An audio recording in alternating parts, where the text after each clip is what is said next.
Hey everyone, Dave here and welcome back. This will be part 1 of the restore video for Street Fighter Zero 2 Alpha. And I just thought I'd walk you through the intro as to why we're doing this. So back in the day, Capcom made some really fun arcade games. They were great. The platform they used was something called the Capcom Play System 1 or CPS-1, and it was absolutely fantastic for what they needed it for. It delivered, it did everything they needed, but they probably didn't think of the security aspect of doing things. So pretty much everything that was written, all the code on this board for the 68000 was all plain text and unencrypted.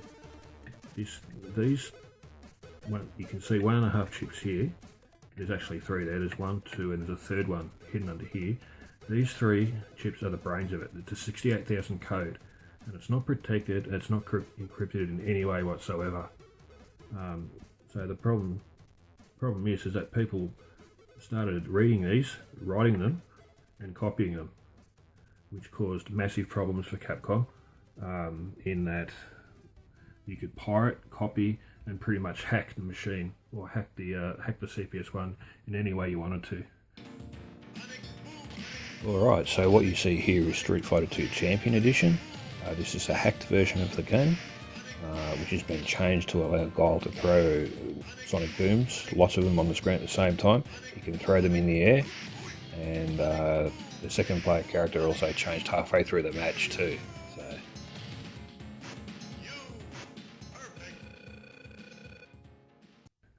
So these guys here, it's the graphics. So this bank of ROMs here is the sound.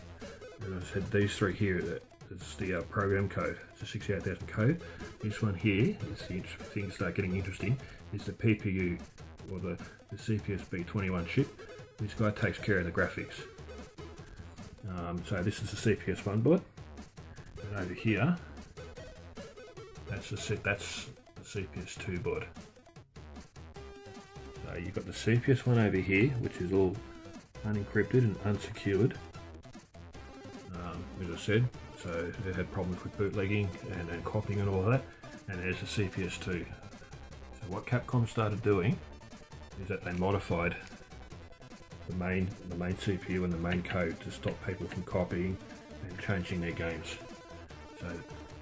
So you head over here, these are the 3 program chips, 21, 22 and 23, turned into these guys here. So 3, 4, 5, 6, 7, 8 and 9, that's the program code. And what they started doing was encrypting this program code here, and they modified the 68000 CPU. From what I think they've done, they've broken the 68000 CPU down into 2 parts. This is the second part of it, and the other part of it is on the A board. And what they've done, when they modified the 68000, it's allowed them to create a custom system and encrypt the program code. Now when you've got encryption, you need a key to decrypt the code, and you need something custom, a custom chip to do it in real time, which is what this chip does. The key to decrypting the code is held in a piece of RAM, which is backed up by a battery here. So if you try to mess around with the circuit, or the battery dies, it erases the key that's stored in this chip, I think, in the security chip. You can reprogram it, which is what this 6-pin header is for, but that's how Capcom started addressing the issues with their security and modifying unauthorized modifications of their program. So there's the CPS-1 again, and there's the CPS-2 side by side, just so you can see. And that battery is the bane of our existence, of Collector's existence, because when that battery dies, you lose your encryption key, and you can't decrypt the code, then the whole game board is useless. It dies. That's what's called Capcom suicide. And until the last few years, there's nothing anybody could do about it, unless you could swap out these program ROMs for decrypted versions or hacked versions, and until more recently we figured a way to get into these chips, to hack into these chips and reprogram these chips so that we can use the original chips again. That's what I'm going to walk you through in these series of videos. Oh, and just to be thorough guys, I just wanted to show you the CPS-2 A board, the motherboard that's inside. So, as you can see here, what I was telling you about with the CPS1, the CPS-B21, the PPU, that they moved that to the motherboard, to the A board. There's some more custom chips. Not sure what the L1625 is. That may or may not be the other half of the 68,000. I'm looking forward to learning more about that as Arcade Hacker shows us more of his work, which is absolutely fascinating. So, the CPS A01, not sure what that is. Sprites, not 100% sure. The Capcom Q1, I think is involved with DSP or sound. There's the Zolig Z80, which drives the sound code.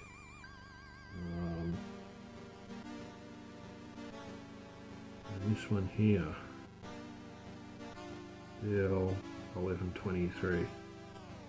So anyway, that's the CPS2, the A board, and over here is the B board.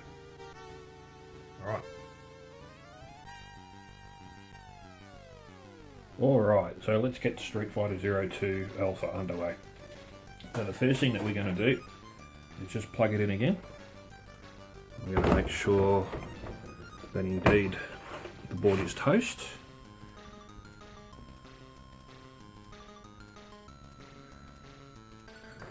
Alright, so just shift that back into position, grab the jammer harness.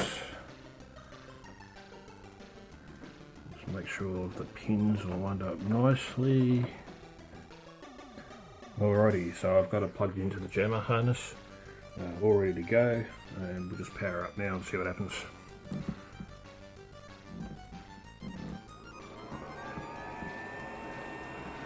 There we go, it's toast.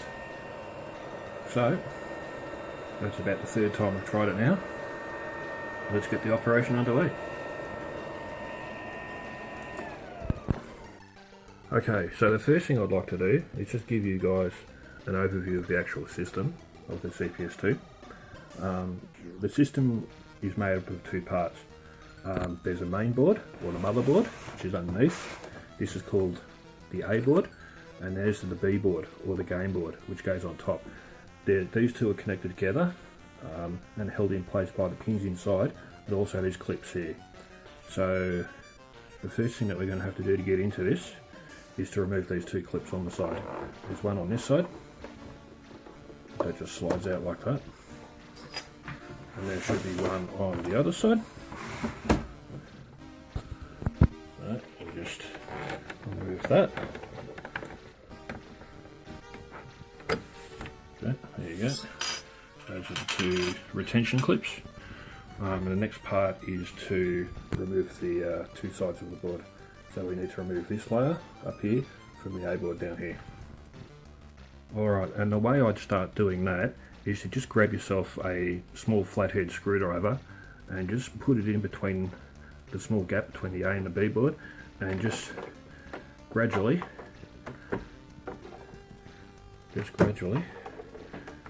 try and move the A and B boards away initially, just with the flathead screwdriver. So we go around to the other side and just turn it just a little bit, just so you can get some initial leverage on the board, and then that should give us enough leverage to prise the two boards apart. So, alright, so what we do now, you can just gradually prise the boards apart like so, and that reveals the A board under here. And the reason why we have to be gentle, we have to be a little bit careful when pulling the boards apart, is because of these pins here. A little bit fragile. Okay, so now that we've got the game board apart, we now need to concentrate our attentions onto these screw points here that have a custom screw. There should be 4 points, and the way we get into that is with custom tool. Just this little kit here that I've had for a while, and as you can see, I've got the required drill bit out, fitted into the magnetic screwdriver, and then we can just start unscrewing the security bits.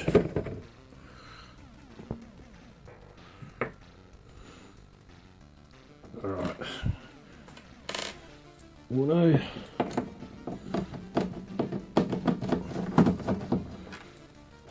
dos,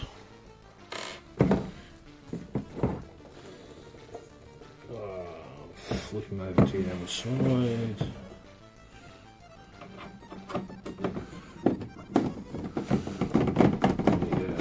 Tres, tre, and quattro. Now we should be able to get into our game board.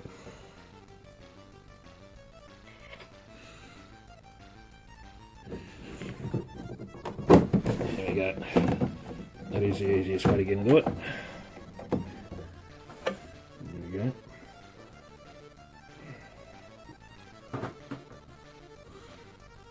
And that, my friends, or this, my friends, just remove this fella as well. Put that over there. Turn it upside down. And that, my friends, is what the insides of a CPS-2 game board looks like. Alright, we are ready to go to test the voltage of our battery to see if indeed this is the reason why the board is no longer booting up. The battery, I think, is pretty much toast.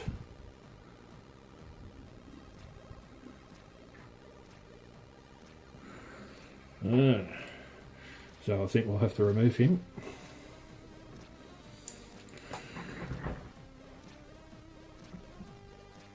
Alright, just preparing the CPS-2 board now for operation. We can see that we need to remove the battery. We think it's dead when it's only registering 0.2 or 0.3 volts in circuit. So now we're going to do the operation of removing the battery. So to do that, we just flip the board over and then desolder the plus first, which will be this side, and then we'll desolder the negative. I'm just going to grab this and move this closer, the battery closer to the edge, like so.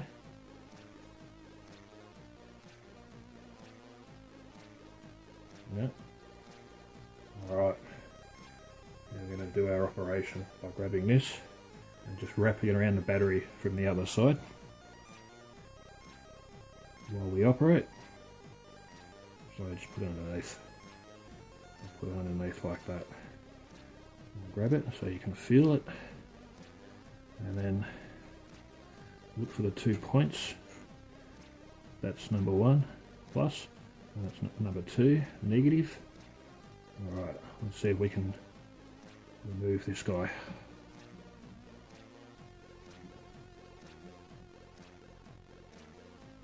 It's coming.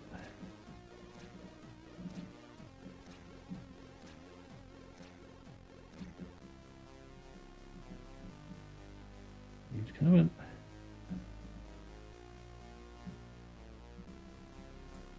God. He's out. There we go. Alright, Alright, so the offender has been disconnected from the motherboard, and now we are primed to move on to the next stage of our operation.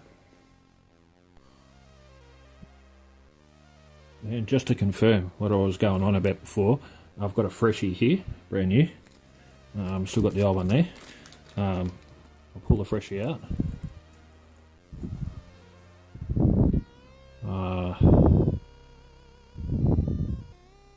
So you can see there, it's a new battery there. Just having a quick look at this just to confirm. Should never assume. Yeah, so you can see there, even though it's a general rule, this top here, this part here is the plus and the minus. So we'll just do a quick test now. We'll just probe this side here and this side here. Now we can see it's registering 3.6. That is a beautiful, fresh new battery. Excellent. Whereas this guy here, so plus, minus, dead. So this is our problem here.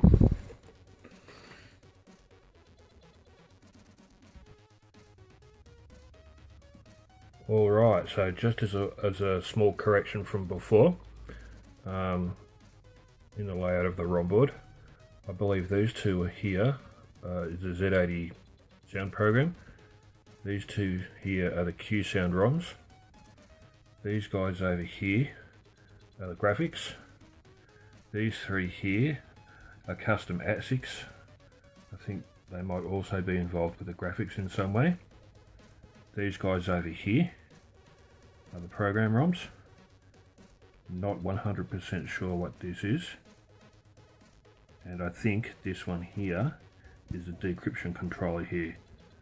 This 6-pin JTAG connection here is what you use to reprogram the ROMs, the decryption controller. This is how you get into it, and I'll show you how to do that further down the track. And that is the CPS-2 board, Street Fighter Zero 2 Alpha, with the battery removed. Now, what I'm going to do is dump this ROM here because it has a strange label on it. You can see that. It said AA03A, so I'd just be curious to see what revision it is.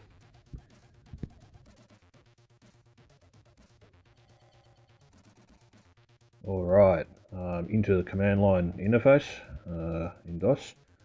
So what I'm doing now is just navigating to the MAME directory, and I'm going to run MAME with a command line switch called ROM ident.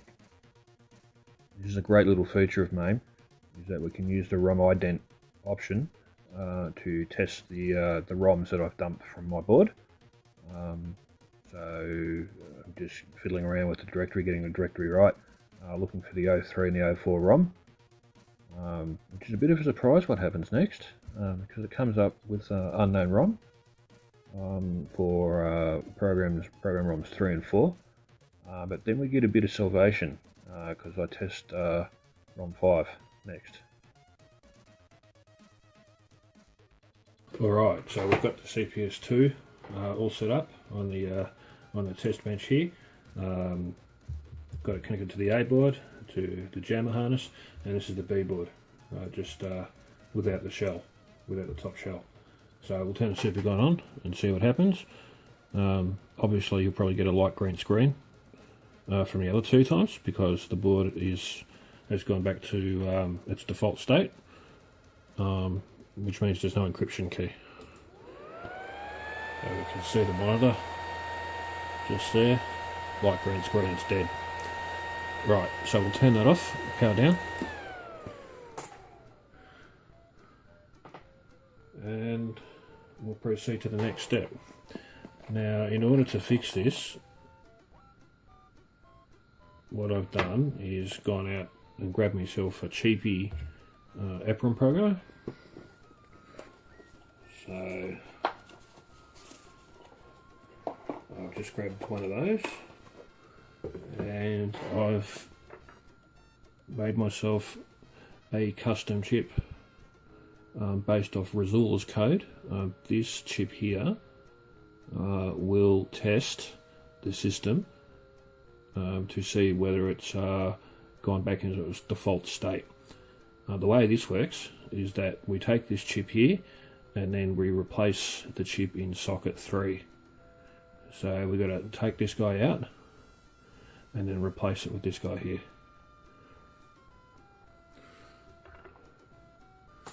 So just very gently, just grab a flathead screwdriver and just gently put it under the chip like this, and just gently lift out.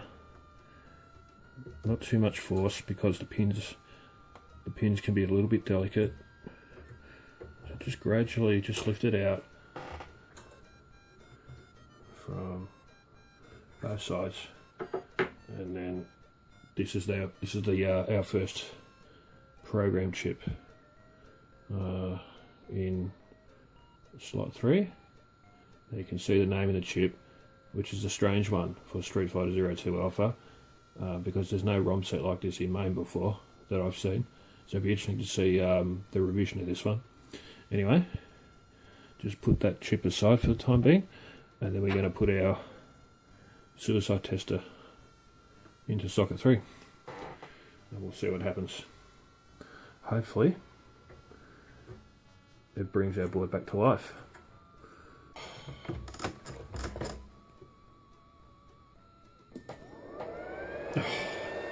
Fantastic. Connections from time to time. There you go. So, Street Fighter Zero 2 Alpha is showing signs of life again. Alright, good news that our CPS2 board is back to life and working. So the next thing we need to do is to find out a little bit more about the game we're trying to repair. In this case it's Street Fighter Zero 2 Alpha, and after doing a little bit of research, it looks to me that the only two ROMs that need to be replaced are the two program ROMs in sockets 3 and 4. Now for that we need a couple of 512K chips, put them together, and that will give us 1 megabyte of address space or program space. So what we're going to do is burn some code on these two chips, and then once that's done, we're going to just cover up the windows in the middle there with some custom stickers that I've made. The type of EPROM burner that I'm using is just a cheapie, but it does the job well. It's called a TL866 Universal Programmer.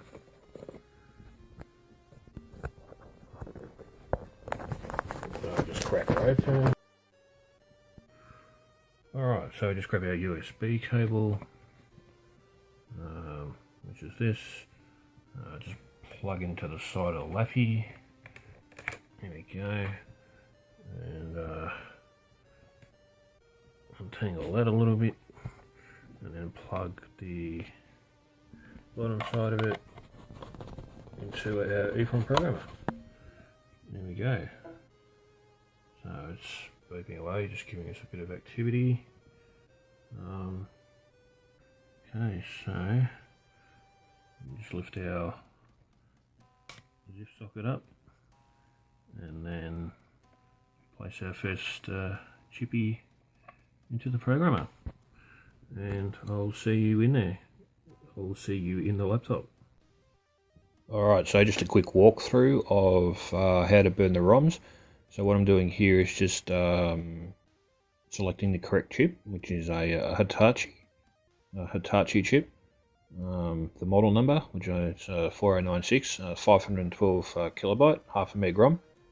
Just set the voltage to 12.5 volts. And what I'm doing now is just a quick empty test, erase test, to make sure that the chip is indeed empty. This is the first time I've ever used the software, so I'm just familiarizing myself with it. Probably don't need to do the empty test, but I thought I'd do it anyway, just because it's the first time. So now moving on to burning the actual code. So this is where I'm just burning ROM 3, program ROM 3. So as you can see, it's fairly painless. Just plug in the burner into the USB socket, load up the software, just change a couple of settings in the name of the ROM, and all done. And I'll save you the pain from burning ROM 4 as well, because it's exactly the same process but with a different file name.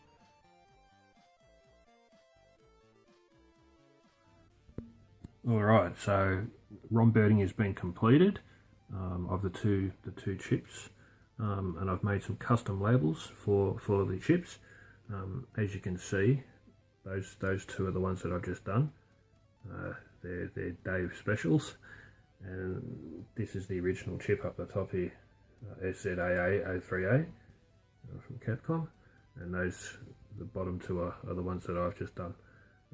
So all that's left to do now is to pop these two chips into the program ROMs and the program ROM sockets, and we'll see what happens. Alright, so now we're back to the CPS2 on the operating table. We've got the Suicide Tester ROM plugged into socket 3 and a couple of other poorly seated ROMs there, but we'll deal with that. We'll reseat them later on. So I'll just turn it on now. So you can see the Suicide Tester working. All well and good. Alright. So now, let's test out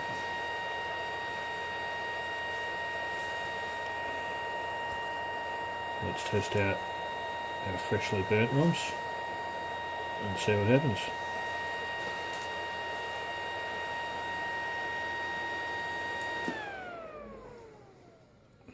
Best not to bend the legs. So that's one ROM out. Second program ROM, which is SZAA04A. Again, just trying to be a little bit careful with the flathead screwdriver. Just try and edge him out gently. There you go, got him out.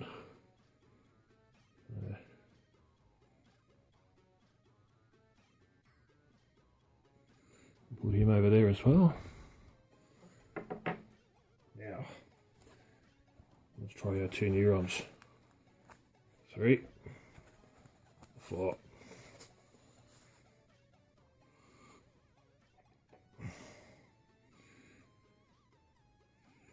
Number 3.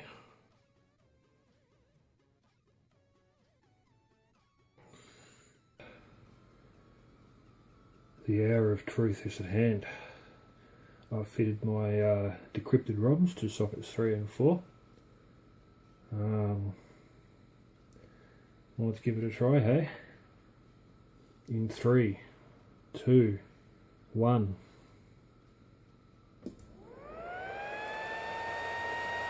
Nice. Nice. It's working.